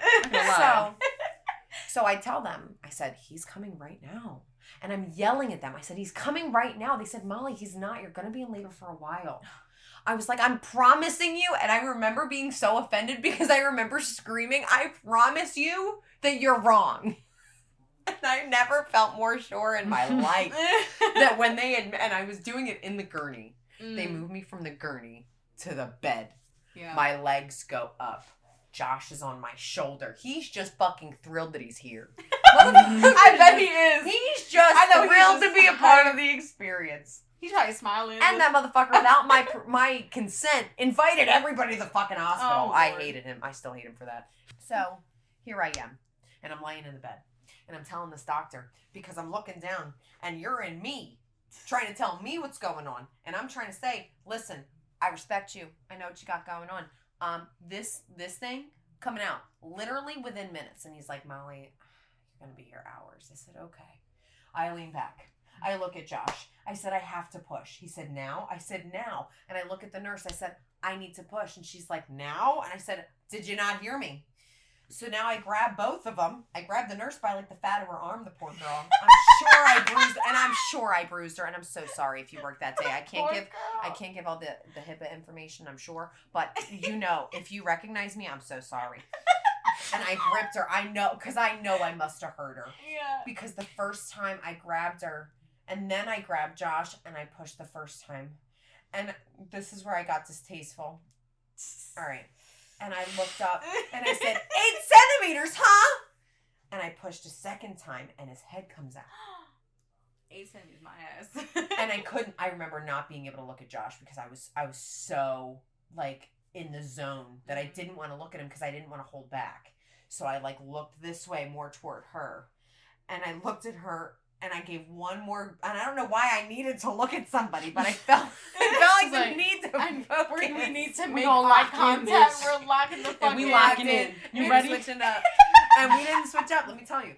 Because I'm laying there and I held on to her and she looked at me and she's like, just give him one good push. And that third push, zoom. And that doctor looked at me, jaw hit the floor. I said, I don't even think I said anything. I literally think it was just my face. I think I just went. Hello? And I remember, like, again, the shock is so fierce for anybody that, like, hasn't had a child, like, naturally, should I say, like, if you've even had, like, a C-section or something like that, like, I don't think that there's, like, a shock to compare to, like, that moment, because there's so much adrenaline that there's not really pain. Wait a minute. Josh was all natural, too? He was. Jesus Christ, girl. Flew out. Just flew out. It must have been just somebody granting me some kind of fucking grace from beyond the beyond, because I don't know how I survived both that quickly with absolutely, there was no time for an epidural. There was no time for anything. They were going to administer an epidural when they believed that I was under the 8 centimeters. Right. And I said, that's when I said, you're not going to give me drugs because the baby's coming right now. And they were like, no, he's not. And I said, you're insane. He's in me. Mm-hmm. He's coming out. And it's so funny because I ended up taking him to the mall, Joshua, like right before Christmas. Like maybe a week before Christmas. And I saw that same nurse that I had gripped up. She's like, you guys are already out and about. And I was like, I'm having an anxiety attack right now, actually. Thank you for my mom wanted to go see Santa. We're just here. I'm just here. I was like, and mind you, she knew that I didn't believe in taking the kids to see Santa either. So literally my mom wanted to see Santa. I think it turns her on. Oh, good for her. Go ahead. Crazy. Go off, queen. No, literally go off. Whatever. I need to cut that. She loves the Jews too. We're not Jewish. She won't convert, but she buys Hanukkah pajamas every year. Make it make sense. I wish she would just convert. Like, I wish she would. It would make more sense. What's on there, like menorahs and dreidels? She wears the Star of David all year round. Okay. All year. Rocking that shit all year. No, on her necklace. And then yes. And then sings Christmas carols. And then she wraps her Christmas presents in menorah wrapping paper. Oh my god. Yeah. She brings latkes to the function. Okay. And she's not Jewish. No. Interesting. Cultural appropriation. She's just impersonating. If cultural appropriation was a person, it's my mother. Impersonating a Jewish yes. woman. No, literally. She's somebody's babushka, I guess. All right, go on. Anyway, so that was that.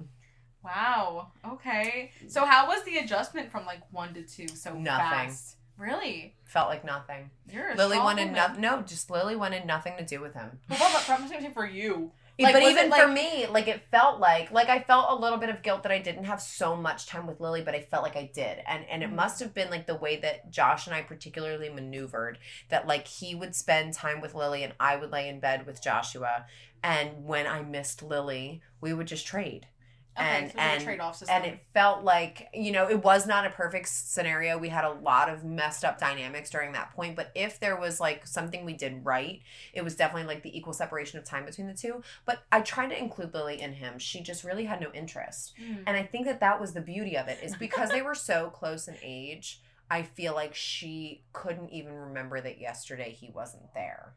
Okay. Maybe not yesterday as much as last week. Right. Like, that first week I brought him home was a little bit of an adjustment, but after that it seemed like she didn't really remember that he wasn't there. Right. It's almost like maybe he has been here all the time. Yeah. Like the whole almost time. Like I gaslit her into thinking she had a twin. Right. Wait, so what about now? Is it kind of like the same thing? Same, like but she wants nothing to do with him solely for the fact that he gets in her way. She's very determined, and she's sitting there and she's trying to count her little cheddar biscuit things. And he comes over and he's like, I want to eat 2 of those. And she's like, get the fuck out of here. Yeah, what else do we want to chat about? I feel like I tried to breeze through Joshua because he really was the best of the stories. I mean, we didn't have to stay in the hospital. He was easy peasy. The adjustment was definitely a little bit of a something, but that's the mom guilt. And, of am I spending enough time with my older child? Do they feel like their cup is full? But I think that alone is what makes you a parent. That is a parent is right. Just thinking, is my child getting enough? That's what, Yeah. So I think that we found a decent balance, and I think that's something that we always made sure of in the predisposed years of children was like Josh and I knew that we were best friends. So even when things suck, or even if it wasn't for us, or even whatever, the kids always come first. So I think that was a really great dynamic with having two of them so quickly, was like, okay, this might be stressful for us, but they need X, Y, and Z from us, or they need this from tonight's, resolution. So like, what are we going to do so that this is a peaceful home? That reminds me, like, how did you feel when you found out that you were pregnant again so suddenly, or so, like, it happened so fast? Yeah. And to me, like, I feel like I had a little more doom and dread, which again I think leads into the guilt factor, than Josh did, because Josh was thrilled. I mean, like, he scooped Lily up.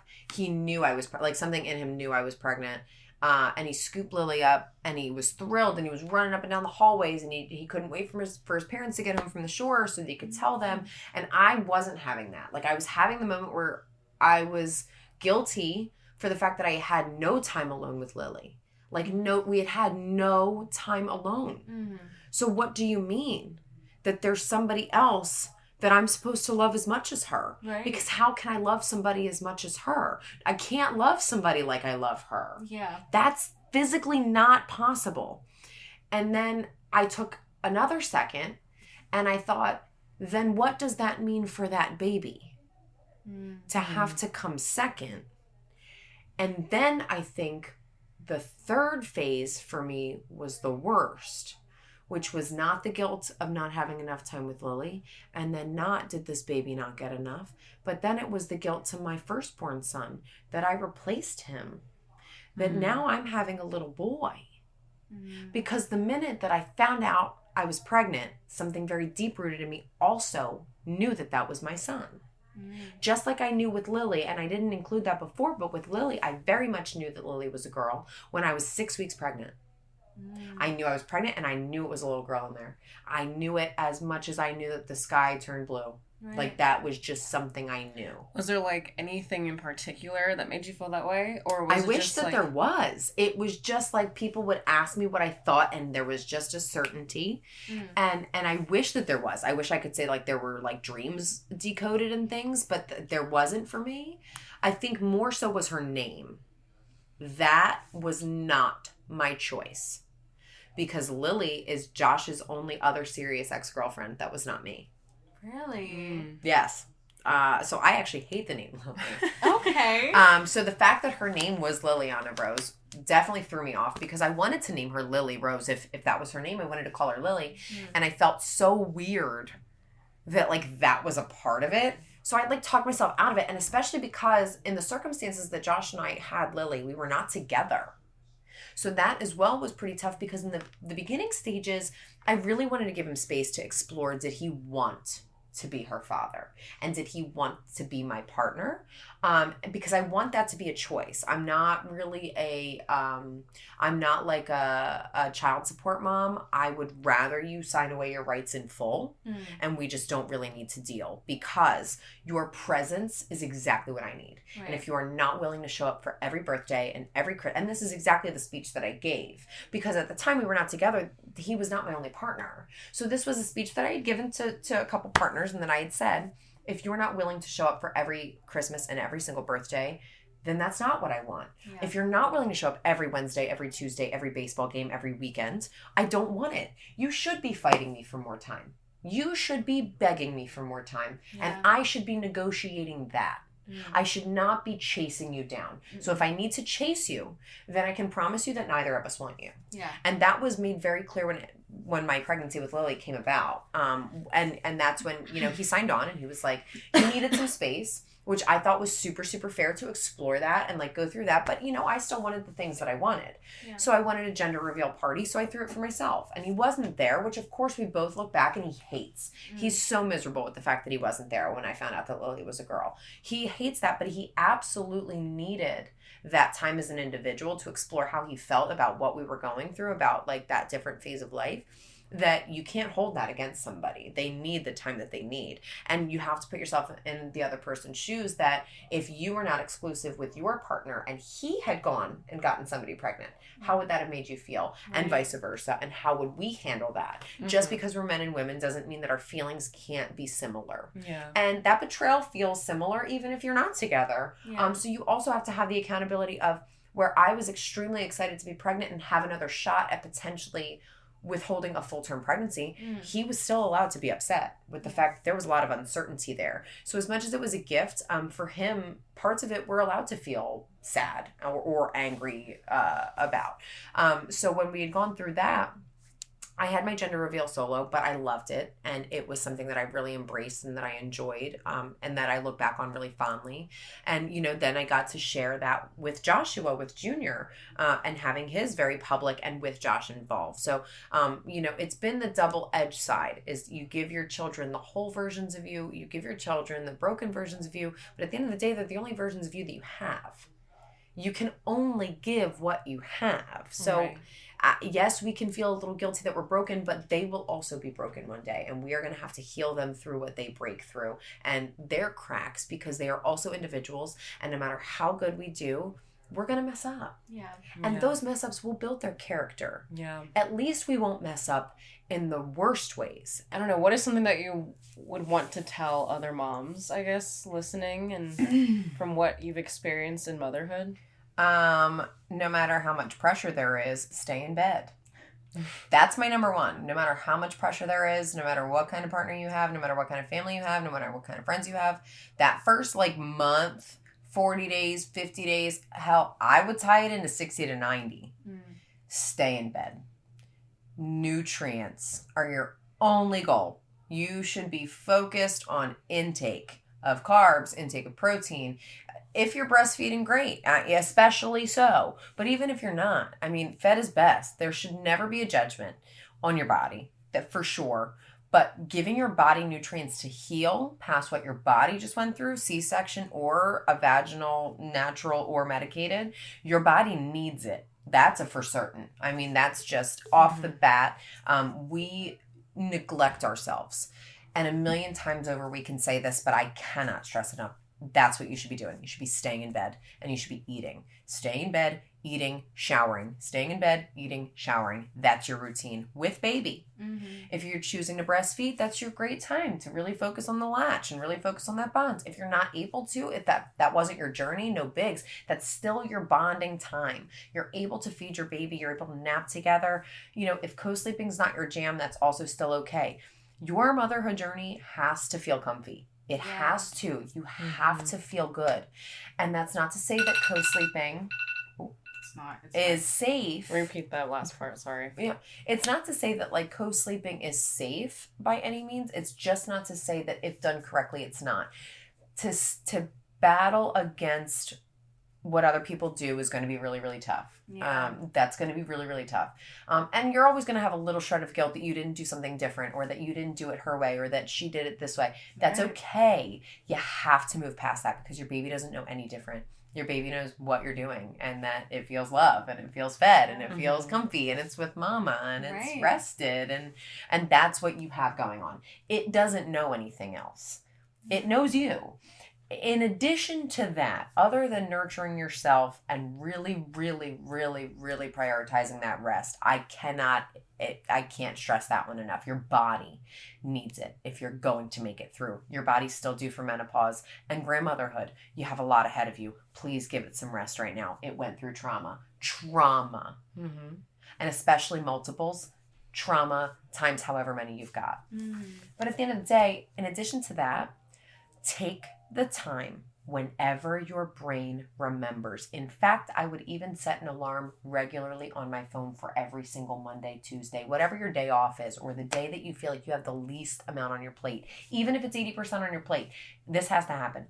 Write letters to your children. Do that. Really do that. And I really, really mean that, because not only is it something that they will have from you, but it is so cathartic for you to put how you feel about that child on paper, because the minute that paper goes away, you look back at that baby and everything you wrote feels so real again. And you remember exactly why parenthood is worth every single struggle. And it's because you do it for them. And the only reason that you live is for them. And that's the point. Parenthood has never been, will you die for your child? Of course you would. That's an obvious. That's the easy part. Will you live for your child? Will you be healthy for your child? Will you work on yourself for your child? And will you support every healthy choice that you can try to make to give yourself a longer and more fulfilled life with them?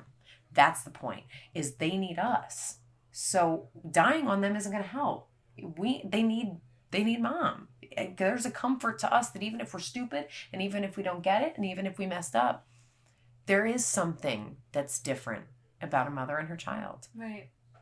You said that so beautifully. I really just want to point that out. That was really nice. I really like the way you said that. Thank you. I literally could cry. Appreciate that. That was beautiful. No, but really, it is. It's like there's nothing more sacred than what you have going on with something that you grew within your vessel. Nobody knows your heartbeat. They do.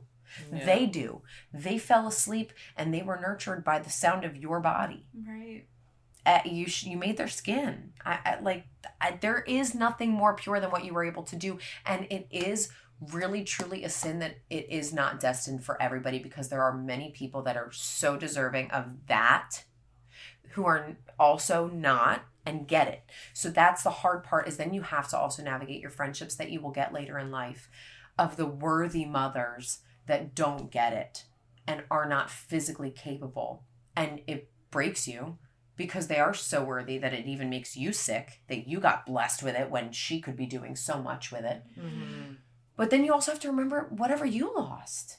And that, oh my God, maybe I went through things too. And that you had to mourn yourself to be the mother. And then you have to look at your friends or peers, should I say. I don't want to say friends, but maybe acquaintances or peers that became parents that shouldn't have been. Right. And then you have to watch them fail their children. And try to time and time again, maybe try to put your input and be like, hey, that's kind of maybe not what you should do. So you kind of watch parenthood get wasted as much as you watch it get missed. Mm-hmm. And I think that's also a really tough burden to carry. And maybe that's only for certain moms, but I do feel deep down that there is something within every mother that is thinking of every other mother. Right. I just think it's unspoken.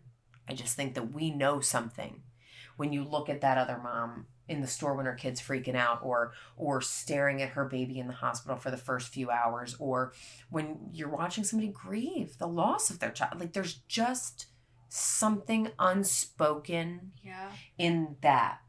Yeah. And it's you can't put words on that. Mm-mm. I agree. Yeah. Life is really, really, really, really fragile. Mm-hmm. Mm-hmm. And we're a big part of it. We're a huge, huge part of the outcome. The creators. Yeah, everybody just needs their mama sometimes. We do. And then what happens when mama didn't want to be? Right. Yeah. We have so many emotions here that just can make it such a difficult journey for just human beings to human being, but for children to children, for teens to teen, and then for adults to learn how to adult. I mean, we have to think that every action is a reaction and everything that we do is a consequence. Even if it's a good action, it's a consequence. Right. And in the words of my great-grandmother, the road to hell was paved on good intentions. And that is true. You can always do the right thing and it's still going to be negative. That's okay. That's fine. You just have to keep showing up. It's going to happen even to the very best top tier parents that studied and got therapy the whole time. Right. It's who we are as human beings. We feel betrayed and we feel hurt and we feel let down in certain ways. It's who we are. Yeah. It's what we do. We're creatures of habit and we feel and maneuver different things. Mm-hmm. At the end of the day, how severe was that? And are you willing to just take the accountability? Right. And move forward instead of fight it. You don't need to fight it. Your child felt how they felt. It doesn't matter that wasn't your intention. I feel like we were the generation that kind of learned that. Yeah. Was your intention could have been so pure, but here's how I felt. Right. Mm-hmm. And if I can't come to you and say that, then I don't know that we have a bond. So I feel like the grace that we really have in this generation is being the moms of saying, please just tell me the truth and I'll always come get you. Right. Or don't tell me at all, but let me come get you. Just let me come get you. Mm-hmm. And I think that if our history and what we went through as teens and young girls could give us nothing, it can give us that. It can give us, we absolutely know not feeling safe at the party. We do know having too much to drink and not having the proper crowd near you to feel like you were taken care of. Mm-hmm. We know not having the right ride home and really battling, are you going to get in the car with somebody that you know was drinking all night? Right. We know those things. The difference is, are you going to be the parent that they know they can call and not feel like you're going to backlash them and judge them and belittle them for just doing what we did? Because we did it. Yes. We did it. Yeah. We did it. So why are they so much less? We did it, and our parents did it, and they shamed us. Right. And we were so bad and so awful, but they did it. And they thought they were protecting us. That to them was, look, I'm trying to show my child that's not a glorious life. It's disgusting. But that wasn't what it did to us. You shamed us. Right. You made me feel like when I was just trying to be adult and fit in and do what my crowd was doing, that I couldn't call you. Yeah. And then I put myself in danger, and then you belittled me that I put myself in danger. Yeah. Yeah. And instead, we need to be the phone call that they make every time. Mom, I'm scared. Mom, I don't trust this boy. Yeah. Mom, I don't trust this crowd. I want you to come get me. I know I'm 2 hours away. I know I'm at college. I know I'm at a friend's house. Can you 911 text me and just say that you feel sick and you want me to come home? Be the embarrassing mom that will always give your child the cover. But give your child the cover.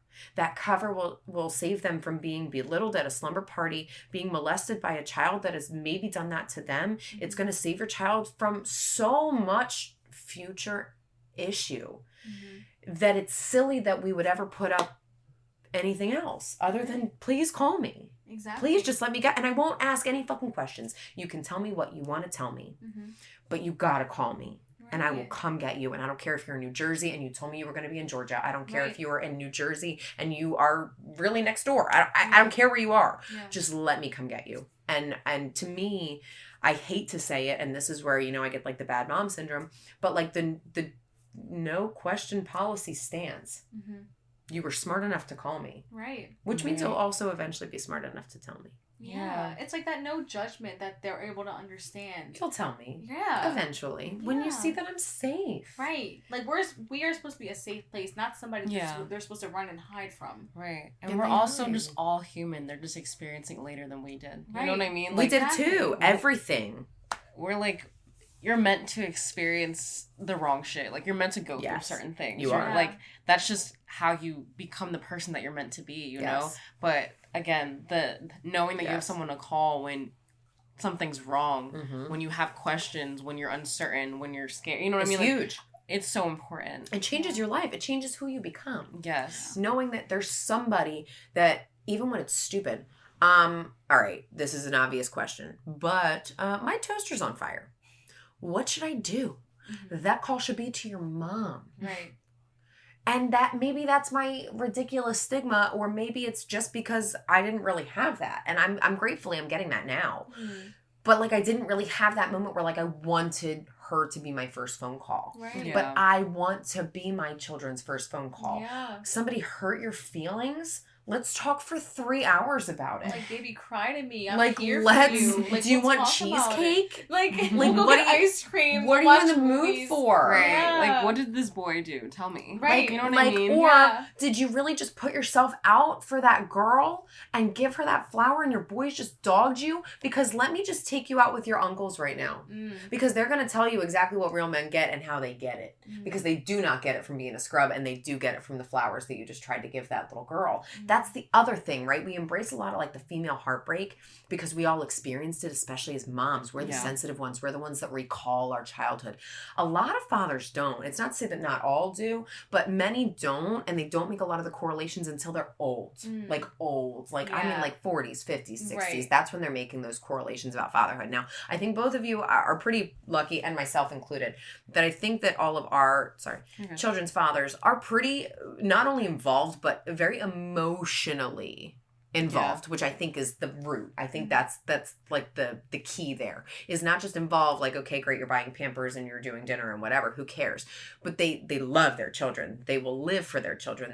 They're doing things for their children, and that's like their purpose of being, as well as being themselves. I keep just nailing it. It's okay. And so I do feel like even though we have, of course, struggles, that we're all human beings and it's not perfect, we still got decent, wonderful men to have children with.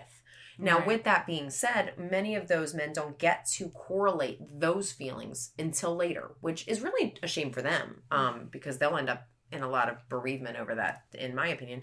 But with that being said, we focus a lot on what the girls feel because we felt it.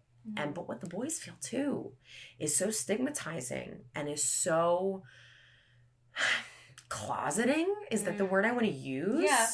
It is almost like shameful to just be like a sweet genuine man. Mm-hmm. And many of them are. And then they're like buoyed out of it. Yeah. Does that make sense? Boys. You know, they're like out buoyed. Yes. Like that's a dumb concept. You're soft. Yeah. And I think that the closer we get to our boys feeling loved and like they get kisses on the face and like their hair is special and you know, all of that, it's not feminine, it's human. Right. They're also going to have children that need their hair combed and washed. They need a baby doll. Yeah. You know, like they're also going to cook food. Why can't they get a play kitchen? Why does only a daughter need a play kitchen when my son's also going to need to make himself eggs? The fuck you mean? Like, you know, and that's like my whole thing is like, why does she only get a vanity with all this dress up clothes? He could be a firefighter, a policeman, a fucking dog. He can be a million things. What do you mean he doesn't get one, but she does? Right. Why is she theatrical and he's not? Right. Why are we teaching her to be a million different people, but him to be one? And just make it make sense. It's made out to just be feminine for some reason. But right. Anytime you try to give him himself, right, it's feminine. Yeah. Anytime he tries to say, Mommy, that hurt my feelings. It's feminine. And it's like, not. Mommy, that hurt my feelings. What? Have you never had your feelings hurt? Because let me tell you, it hurts. Right. For men and women. Right. And nobody likes it. So, like, teaching our children that vulnerability is your strength is just insane. And really hard to do if you don't have people around you that believe in the same thing on that too. Yeah. So those are my struggles. And my word to the wise is always write to your babies, literally as often as you can, and in your handwriting because they will want it. And the beauty of it is that, and the I don't know, gruesomeness, I guess.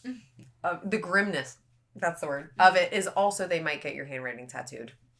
But that should be even more of a staple. That should, I think, even mean more. Me sitting here with my mom's handwriting. Right. It should even mean more. That like one day something that you just wrote would mean so much to your baby that they wanted to put it on their skin. Yeah. And, you know, so I really encourage anybody and everybody that is a parent or has somebody that they love and a niece, a nephew, a godchild, whatever the case may be, write to them all the time. That is the legacy you leave. And those words do get passed on. They really do, because I tell everybody and anybody that will listen about the notebook that my grandmother wrote for me. I have years written, just page after page after page after page on repeat of me being the literal quote unquote apple of her eye. I mean, literally the apple of her eye. Just the woman was so pure and left me that. And I get that. So, I mean, if there's advice that I can give, it's that. Take as many pictures with your kids as you can, because you do not know what's going to happen. Driving is very dangerous. It's more dangerous than flying. Even if you make a lot of good choices in this life, bad things happen to very good people. Yeah. Leave your children with everything, all the time. And if you have not got a living will, please get one. If you have children, that is what I have, because those are, I think, the key things that I just learned in my parenthood is to get my living will and make sure that I know exactly what I want for my children, to a T. And I want a lot of letters and notes to them. And if you are fearful, like me, that you may die early, because of course that's something I'm very fearful of, I even went down to doing videos of like, here's your 16th birthday if I don't make it. Here's open on your wedding if I don't make it. There's cards written for Christmases I might miss, because you don't know. And it doesn't need to be grim. It doesn't. It can be a beautiful thing that you just want to do in case, because you just don't know. Yeah. So that's what I got. That's all I got. Yeah, I think that was all very beautiful, honestly. That's what I've learned. I love your brain. Yeah. I love the way you think. It's a different one. That's good, though. I feel like she's traumatized. Is that ASMR? She's traumatized. But I think, you know, it made you who you are. That's what I was going to say. Exactly. From the things that you've been through, it's able to make you into this amazing mother. You still almost have to be grateful for that. You have to. Yeah. You have to. Who you are is who you are. You can't change that. Can't. You know what I mean? And you can try.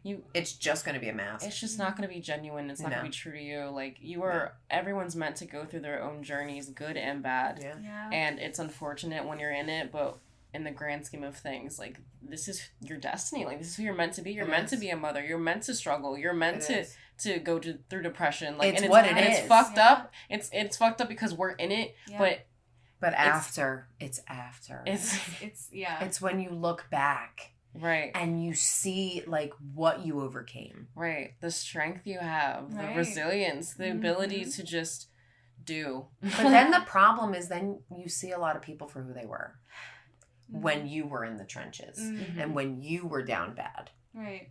So it's a 50-50. And as beautiful as it is and as much appreciation as you have for you and what you just endured, it changes a lot of things. It doesn't always mean that that's 100% a negative. It just means that it changes a lot of things. But those things were also meant to happen. They were. A million those percent. people weren't meant to be in their life. %. Like they were meant to show those sides of them. But just be prepared. Don't think that having a baby is going to solve any issues. It's not solving anything. What it will do is teach you how to grow up a lot faster than you are equipped for. That's what it's going to do. A lot of people say their child saved them. That's not a lie. It doesn't mean that was a pretty save. Right. That was not a pretty road. That was a really, really ugly road. So I think that that's the other honest thing is no baby is going to save you. It's not going to save your life. It's not going to save your relationship. It will not keep anyone together. But what it will do is force you into somebody else. Right. That's the only fact. Right. Is that it will force you into someone else. Now, what that means, it's too open-ended, and that's too big of a gamble for me, personally, to recommend. I think that's a huge gamble. To change that drastically very quick and you don't know what direction, it's not something that I personally recommend. In fact, if I were to give a recommendation and you and your partner were exploring trying to be parents, I would even suggest getting counseling before conception. Because I believe that children just change who you are. Yeah. That's not a bad thing. But making sure that you're always on the same page is always a good thing. But other than that, that's pretty much what I got, is that, don't gamble. Don't gamble. This is all temporary. What you feel is temporary. If you keep pushing through and just giving your baby what they need, and this sounds awful, but crying a little bit in the other room, but being transparent. You never want to cry alone. Okay? That's never the point. Let go of those feelings. You are not weak for the feelings that you have going on, especially postpartum. In fact, you should embrace every bit of them. Don't do that alone. Find at least a trusted friend. If you don't have that in your partner, you should be finding a friend that you know that you can call 24 hours, that you say, hey, are you up? And you give a good call and say, I'm not going to say a word, but I'm going to shower, scream, and cry. And I just need to know that you're on the other end. And they are. Or sometimes it is that you want them to say something. Maybe you want to hear about their day because you don't want to think about yours. But be very transparent about the friend that you need, and I swear you will get it. You will. The problem is that your friends do not know how to support you because you don't know how to support you. So whenever you get a moment of clarity that feels like it would be supportive, share it. It is not selfish. It doesn't sound outlandish, and it doesn't sound like it came from nowhere. Your friend will appreciate you trying to tell them what you need, and you will get it. Even if they don't know how to give it. I think that most friends really genuinely try to do what you ask. And it's not all of them, but that is my other thing, is never ever suffer in silence. Suffering in silence is what will turn you into a bad mom because you will lose her. You will lose everything that connects you to why you are mother. Because you'll be alone, and that's not you. You are your tribe. And even if you feel like you don't have a tribe, you do. You just haven't developed them yet. You just have to find them. Sometimes it does take a while, and sometimes your tribe is within yourself for a little tiny bit. Sometimes it's finding them on the internet. But at the end of the day, you cannot suffer in silence. Call your OB. Call someone, because nobody is better off without you, especially not your children. And nobody can explain that to them. Yes. And that's what I've got. Yes. That's amazing. That's what I've got. Nobody's better without you. The voices in your head are wrong. And I don't know, I think it's very important that we do touch on that, because a lot of women need to hear that. A lot of mothers need to hear that, because it is so true. We need to tell ourselves that. I feel like a lot of the time. And I feel like we just don't say it out loud, but I catch a lot of us and my motherhood friends just kind of in the other room, like getting overwhelmed with their child if I'm visiting or we're having a play date, and I catch them staring at the wall for a minute like, you are a good mom, you can pull it together. You are a good mom, you can pull it together. Like, you are not the rage that you feel. Like, you are not the anxiety that you feel. You are, like, because it's an instinctual response. It's your body. Right. Your body is literally against you for years. until you even slightly feel like you even recognize who you might have been in the mirror, let alone the woman that's actually standing in front of you, because you don't comprehend her. And that's to say you have 4 years in and you're only barely getting into like the I'm Johnny period. Yeah. Like I'm actually, wait a minute, you're right. I'm not just Romeo's mom. Holy shit. Because I've watched it and I've watched, the private stories and just going through like your little motion of like those moments that you're vulnerable. That really is the raw reality, is you lose sight of yourself and it's not you lose sight for 30 days. You lose sight for so long. And it is so downplayed. Bro, literally. It is so immensely downplayed. Yeah. It's a real battle for years and years. And then the worst part is that usually, and you can correct me if I'm wrong because you've got the seniority on this one, but usually during those years, you then see more and more who let you down and who saw that you were drowning. And I feel like that hurts worse because then everybody that you built up as a support in like the first quarter now isn't seeing the end of the game. And you're like, well, what do I do? So then you're lost and you really feel secluded, and then you find your tribe, but you're afraid to be completely transparent and open because of the judgment you've already felt. And it really, truly, it goes so far. There's so many pieces and chapters of what that healing journey looks like that I feel like that's why you never really get out of it. And why you see a lot of women like succumb to the anxiety or succumb to the depression and really, really fold. Is because we're not equipped. We're not talking about it. We're not talking to our sisters about what we're overcoming, because sometimes it feels like a race. Why did they do things that I didn't do? Why did they just say that? But I've been giving my kid that. Sometimes when I tell my girlfriends that I don't give Lily juice, they look at me like I just shunned them. I don't care. I don't care that you give your kids juice. Please give them. I have some in the fridge. Do you want some? Right. I just chose not to because my children are products of 2 addicts. So I really just don't want to access things that I was very early on addicted to. Yeah. I don't judge any parent for what they do with their kid unless you're fucking Benadrylling them to sleep every night. Then we've got a discussion to have, Tracy. We've got an issue. Yeah. I know that Tommy's been crying for 4 nights straight, but maybe it's because he's high. But away from those things, I don't care if you feed your kid Oreos. You want to give him cookies? What, you give them chicken nuggets? Do they eat? That's super. Literally. Motrin or Tylenol? Okay. Did he have a tooth come in? That's awful. I'm really sorry for him. Please give him double. Can he handle double? Right. I don't care. If it's not abusing your child, I'm not judging you. That's the problem, is we feel like there's so much competition, because there is. And that's the raw reality to it, is that it's a fact. Is that we as women, even though we hate it and we don't want to admit it, there is a level of competition that even when you don't feel like you're being the best mom, there's always a worse mom than you. Right. Yeah. Yeah, very true. Even when it's not, it's there. Yeah. So, I don't know. That's why we made this podcast in the first place, to build community around mothers and talk about things that don't get talked about. Yeah. And it doesn't. And touch base on the uncomfortable. It is. A lot of it's uncomfortable. It's the reality. Literally. And you don't know what it's like until you're in it. You don't. And it's just so...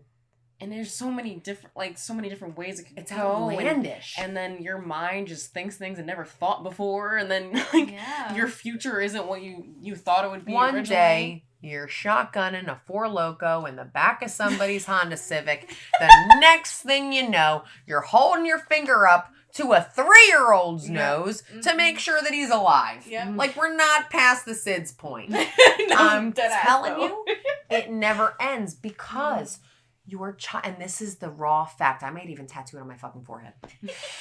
The raw fact is your child is always in turmoil when you are a mother. That is it. Your child is constantly in turmoil, even when they're not. Yeah. You are always prepared for the next thing that could, should, will hurt them, will pose a threat, will potentially, maybe, sort of, kind of hurt their feelings. You're ready because you're scared. Things, you're totally right that you just never thought. Yeah. You catch yourself waking up at 4 a.m. because you just haven't heard them cry. But meanwhile, they've slept overnight for 18 months in a row.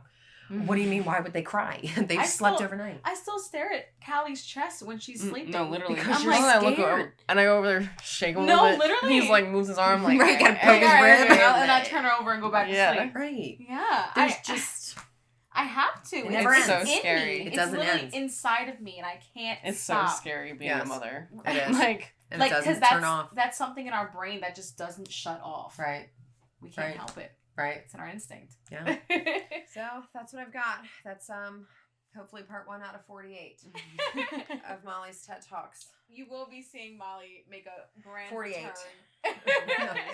Let's give it up for our first momma. Yes, you did an amazing job. Sponsor me. Please, everybody sponsor everything. Everything.